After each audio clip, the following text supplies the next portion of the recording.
السلام علیکم ورحمت الله وبرکاتہ. محترم مسلمانانو، دی وخت منګه په جنت البقیع مقبره کې یو او دا هغه مقبره ده چې د دې باره کې یو روایت کې راغلی دي. د دواړو جهانو سردار مبارک صلی الله علیه وسلم فرمایي چې د ټولو نه بړومبې د جنت البقیع کې چې څومره خلک دفن شوي د قیامت په ورځ دا براباسي او دا هغه مبارکه مقبره ده چې په دې کې ډېر صحابه کرام رضی الله عنهم مبارک دفن دي او دغه شانتي تابعین پکې دفن دي.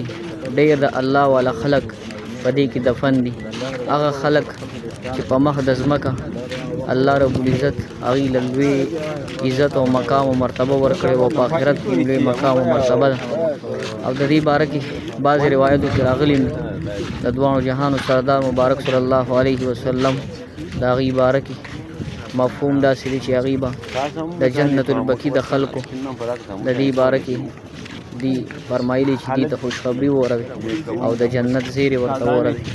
نو دا خوش قسمته خلک هغه دي چې هغوی په دې مقبره کې دفن کړی شي. نو ډېره یو تاریخي مقبره ده او الله پاک دې ټولو خلکو ته د دې د زیارت توفیق ورنصیبه کړي.